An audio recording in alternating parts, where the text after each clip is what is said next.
Spoilers ahead. Watch out, and take care. The movie begins with three guys hunting in the woods, until one of them, Dale, breaks away from his two companions, to pursue his quarry. Dale locates his quarry, and is ready to squeeze the trigger on his weapon. But a huge bald man emerges out of nowhere, and pushes Dale off the cliff, killing him instantly. Ryan Barrett is an ex-cop on a vengeance quest, after his family was brutally murdered a few years ago, and Dale was one of the family's killers. Ryan drives to a little town, Hope, after killing Dale. But this wasn't any regular town. Hope is dominated by a dangerous biker gang that intimidates the sheriff. Ryan is aware of it, but he doesn't care. Regardless, he drives into town and goes inside a gas station, to get some supplies and find out where he could stay. Kirby, the owner, points him to the lone motel in town. It turns out that the motel, run by a young woman named Darcy, is deserted as tourists from out of town are uncommon in Hope. She is perplexed as to why Ryan risked visiting Hope. The place is notoriously hazardous. Ryan, on the other hand, just states that he had come for business.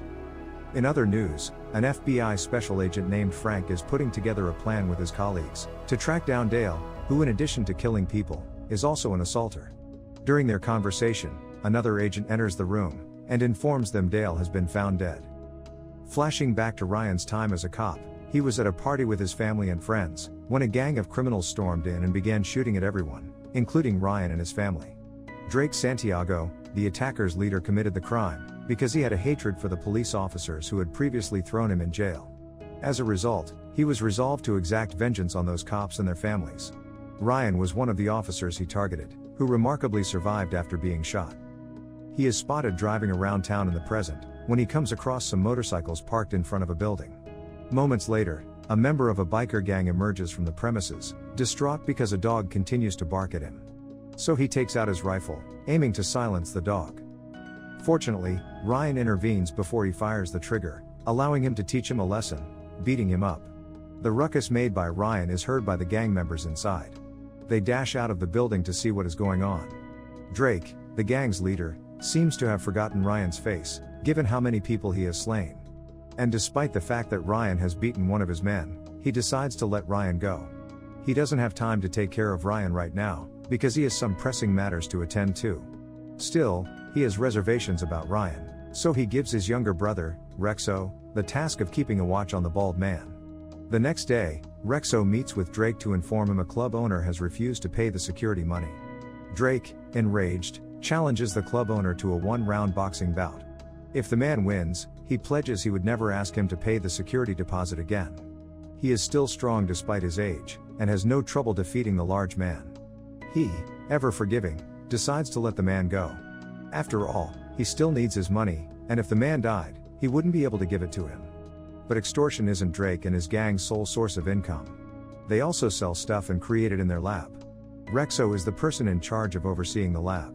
He has various responsibilities in the group. He has to keep an eye on Ryan, in addition to maintaining and monitoring their lab. Later at night, Rexo goes to Darcy's motel, to inquire about the presence of a large bald man named Ryan. Rexo had to scare her, since she refused to answer his courteous question. If she doesn't tell him where Ryan is, he'd send her to hell. And he shouts these threatening words with a frightening expression on his face. Ryan is in the motel when he overhears Rexo threatening Darcy. So he stops Rexo the only way he knows, with violence. Darcy alerts him that the person he was assaulting is the younger brother of the Circle Gang boss, Drake, when she sees Rexo being battered and thrown around. And if he found out his brother is being tormented, Drake would respond. Ryan is unconcerned.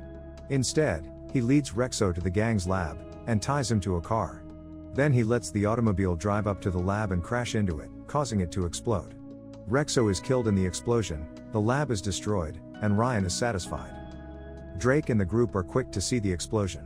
Except for Drake, they run to the lab, but there is nothing they could do but watch regretfully at the spreading flames. He is enraged when he learns that his beloved brother has died. Soon, the sheriff and one of his men arrive on the site to investigate what had occurred.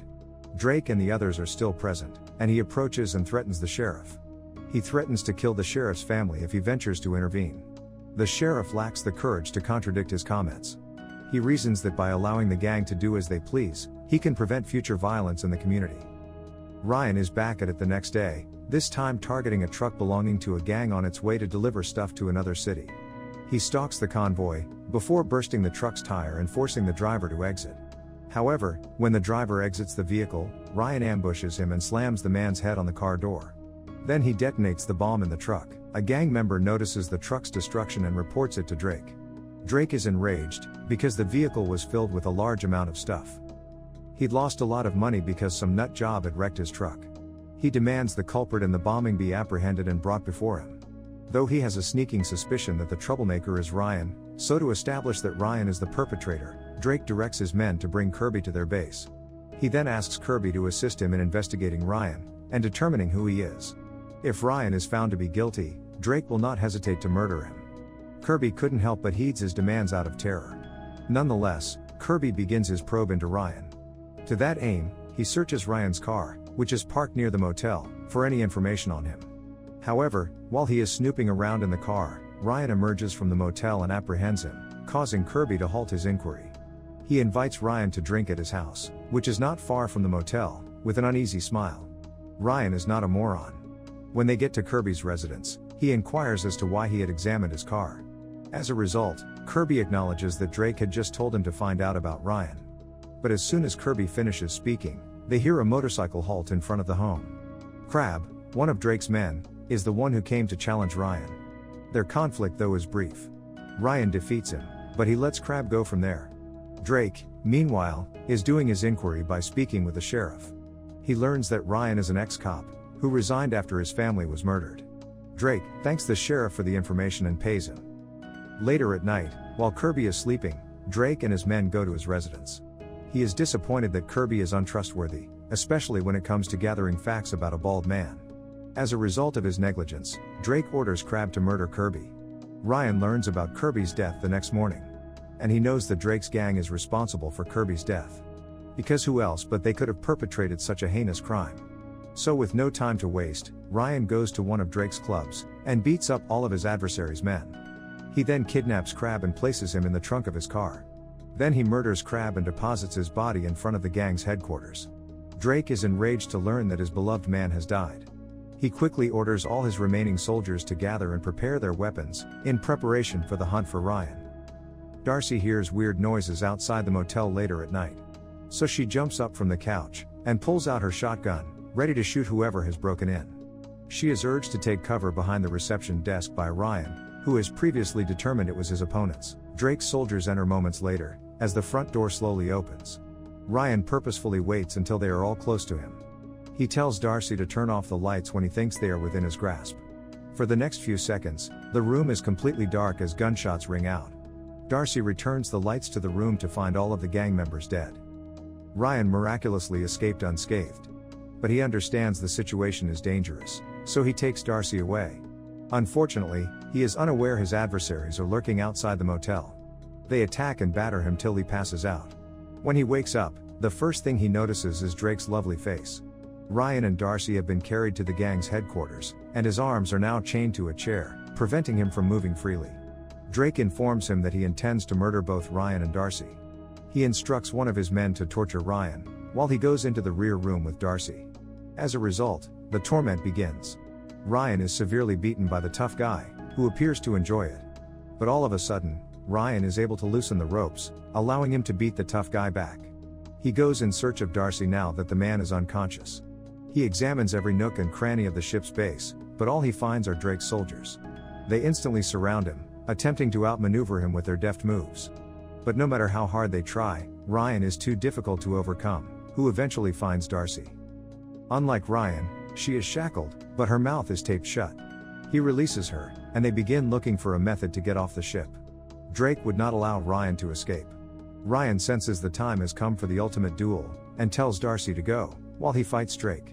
But before they battle, Drake tells Ryan he recognizes him as the former cop, whose family he slaughtered before coming to rule in Hope. He had assumed Ryan was dead the entire time. The combat between them eventually commences. Ryan's offensive is greater than Drake's, allowing him to knock him down. But just as Ryan believes he's won, Drake rises and grabs a knife, preparing to slash Ryan from behind. Fortunately, FBI agent Frank arrives just in time, and shoots Drake dead. The FBI had arrived in Hope to eliminate Drake's gang, which had mistreated the residents. Frank chooses not to arrest Ryan, because he believes the police still need someone like him. As a result, Ryan departs town, promising to meet Frank again sometime. Ryan is seen raiding a location and shooting at a group of people inside. It turns out Drake still has acquaintances who were involved in the murder of his family. The end. Thank you for watching.